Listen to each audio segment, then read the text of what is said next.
What's up, everybody? Maxwell Ventura here with the Discher Group, part of Douglas Elliman, and starting today, I'm going to be giving you a monthly market report, and we're going to go over it's going to be a comprehensive analysis. We're going to go through the market, the actives, the pendings, the sold, median home prices. We're going to talk about San Diego's projections moving forward. We're also going to talk about the rates, go through the job report, talk about mortgages in forbearance right now, talk about the eviction moratorium that was just extended, current state of the market. We're going to go a little bit more in depth, and I'm going to go through some deeper analysis. So let's get to it. Okay, so first, we're going to look at the active listings, and you can see we are down 44%. This has been the case, unless you've been living under a rock, this has been the case now for quite some time, that the inventory is continuing to get lower and lower here in San Diego. And so if we look at the new listings, you can see that is also down 16.7%, which is as expected. If you look at the years past, right around this time is when it starts to drop off. We do have seasonal markets, not only here in California, but all over the US as well. Pendings are up 19%. So even though we have drastically less inventory this time last year, which again, about 44%. Pending sales, that means homes that are in contract, sellers that have accepted offers, they're currently in escrow, pending sales up 19%. So we have less inventory, but we're selling more.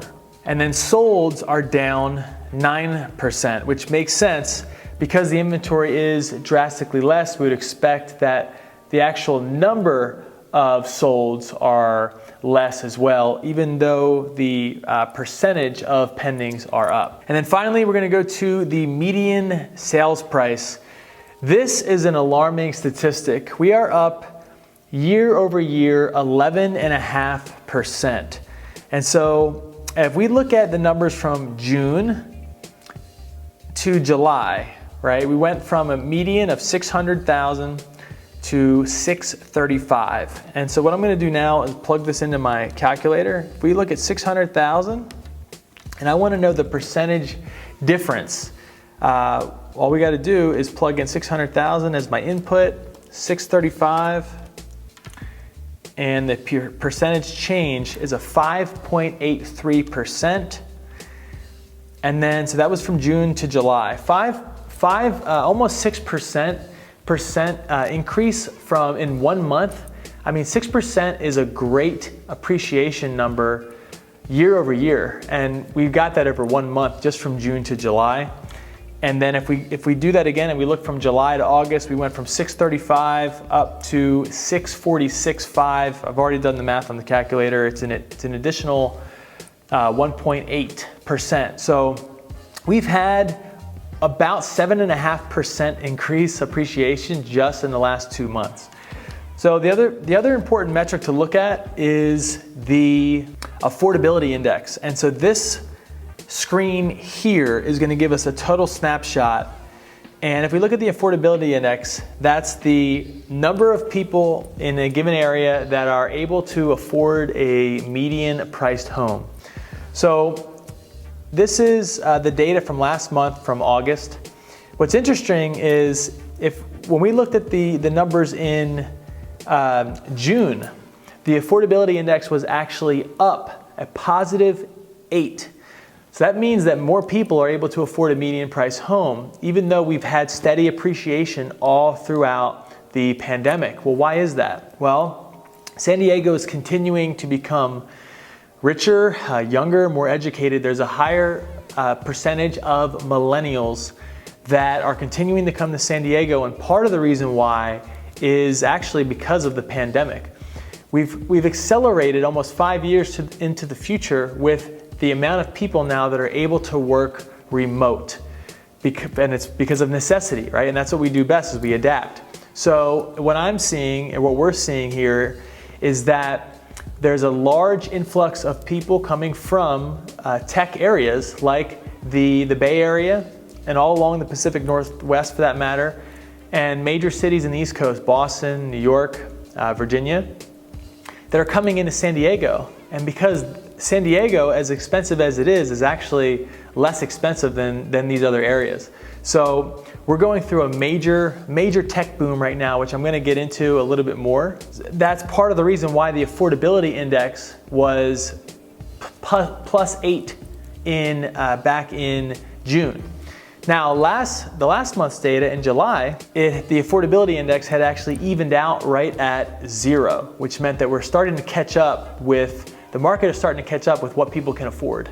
Now, the last 2 months, we've had the steepest appreciation that we've seen. And so now the affordability index is actually negative from this time last year, 4.8%. Next, we're gonna look at the rates. This is the 30-year fixed rates all across the US, and you can see that as of the most recent data we have is 2.86% average across the nation. So we're down at 2.86, and the 30-year fixed rates typically follow the 10-year treasury or T-notes.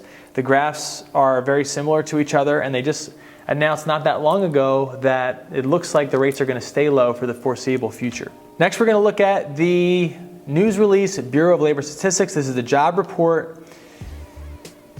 Interesting here is that the unemployment rate fell to 8.4%. So it's still high, but if you see the graph here, we are on a steady decline. That's great to see.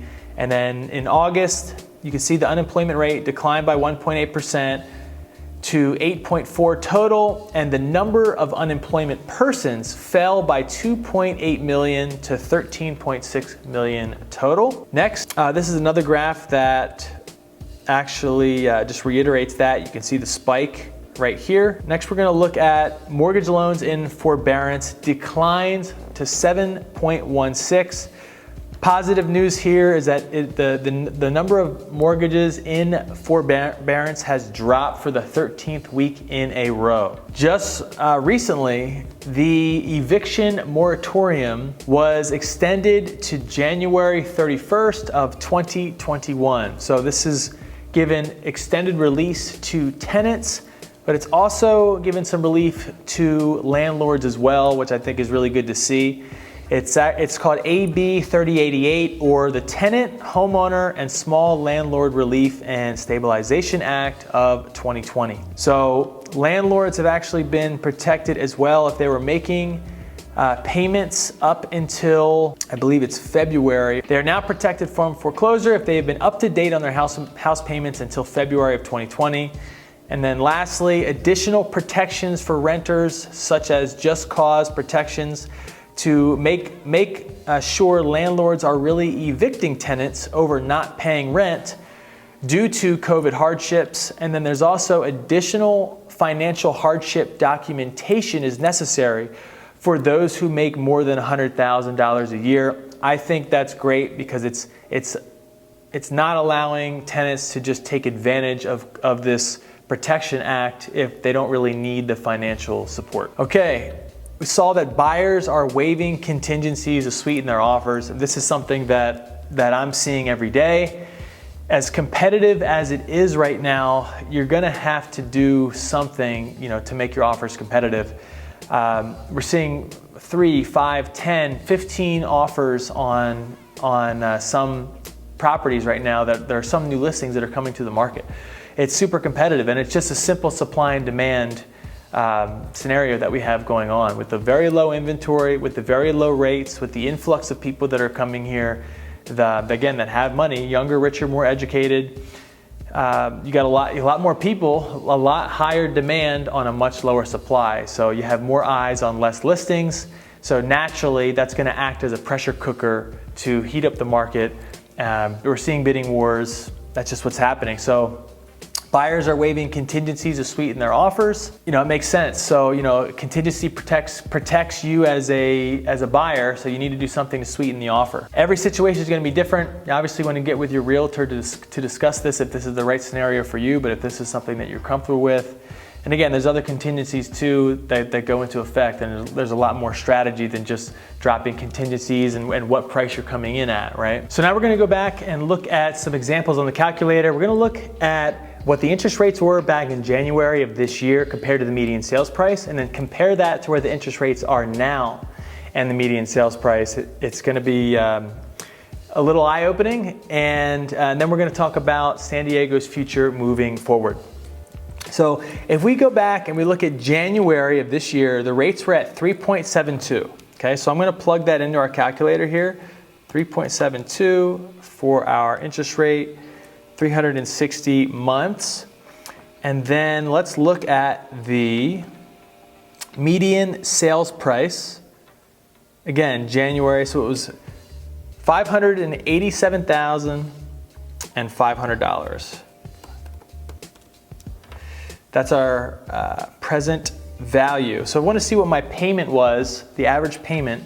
Here we go, $2,710. Okay, so now if we fast forward to the present, our median sales price is $646,000, $646,500. So remember that number. And what we're going to do is, again, we're going to go back to the Fed now and look at the present rates, 2.86. Okay, so if I plug in 2.86 and I make that now my interest rate, and I want to know if I leave my payment at $2,710 and I want to know what the value is, jumps all the way up to $654,000. So that correlates with where we were at the beginning of the year with our median sales price relative to the interest rates at that time. So even though, you got to remember, guys, you're buying a payment. That's the most important metric, is you're buying the payment, right? If you expect to be making more money in the next 5 years, as we all should, right? Unless we're getting ready to retire, the payment is the most important thing. That's what you're buying. So the rates being low right now, that really helps. Okay, so lastly, what we're gonna do is look a little bit at San Diego demographics, its future, its relationship with this tech boom that we're in right now, and where we see it moving forward. So we have about 3.4 million people, fifth largest county in the nation. We're continuing to become, like I said, younger, richer, more educated. 30,000 people our population grows by about 30,000 people every year. Although I suspect that over the last couple years, that number is actually going to be a little bit higher. And you can see that we have a very diverse economy, a resilient economy. That's what makes San Diego so great. Other than just our traditional sectors, our supporting sectors, which are our health, care, retail, education, government, right? We also have the driving sectors, which are innovation, which is this life sciences tech boom that we're a part of, or one of the three central hubs, us, San Francisco, and Boston. Tourism, of course, which is expected to only grow. I know it's been down since the pandemic, but when I talk about all of the development projects that San Diego has going on, looking over the next 5 years and beyond, I suspect tourism is only going to continue to grow. And then, of course, the military, which essentially is recession-proof, because what happens is money gets funneled to the Department of Defense during a recession. This is the first year that millennials actually overtook baby boomers and Gen X combined for the percentage of home buyers. And so if we look here, San Diego higher education and research, we're one of the three central hubs of the life sciences right now, specifically biotech.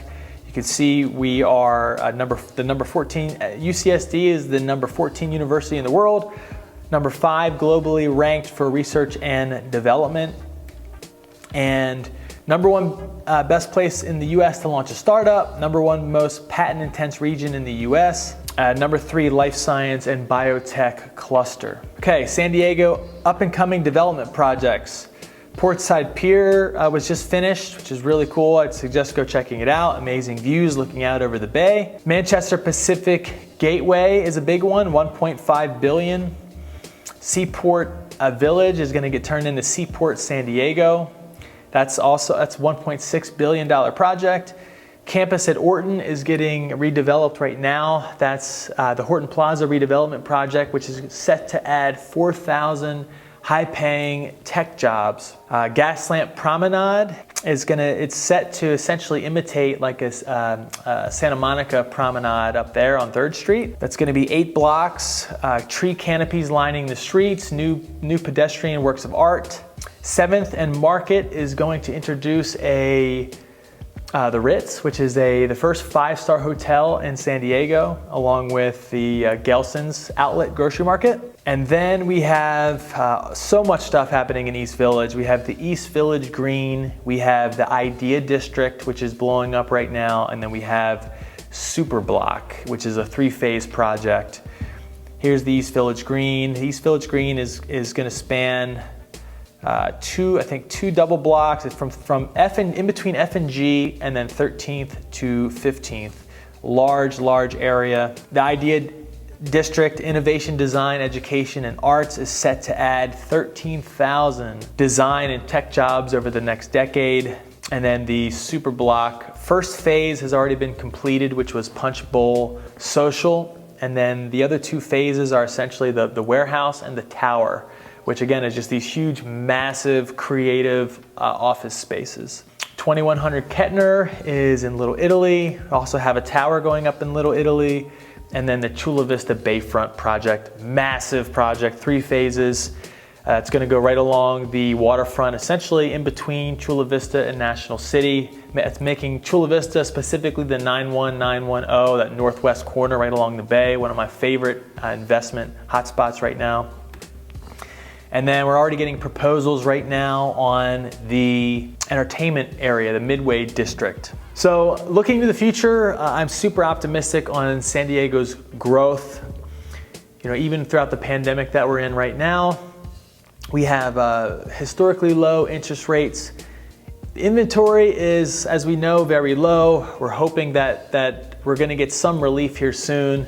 What's scary is we are already below our seasonal lows, which we typically see in December, and we're only in September right now. And you know, essentially we're landlocked, right? We have the Pacific Ocean to the west, Mexico to the south, military base to the north, and a national forest to the east. We're running out of room to build, and we're continuing to get an influx of high salaried individuals that are coming into San Diego, which again is acting, all these things combined, is acting as a pressure cooker, pushing home prices up drastically, is what we've seen over the last 2 months. So with the affordability index now continuing to drop from the positive numbers that it was a few months ago, I suspect that some of this is going to slow down, but it's just hard to say, because with the rates as low as they are, people want to take advantage of this. You know, it's essentially, I don't want to say free money, but I mean, you're buying a payment. So it'd be interesting to see what happens over the next few months as we reach the holidays and the election. So if you got any value out of this, I would appreciate that you give me a like, subscribe, and stay tuned for more videos. This is going to be a monthly update series that you'll continue to see. And thanks for watching, and I'll see you on the next video.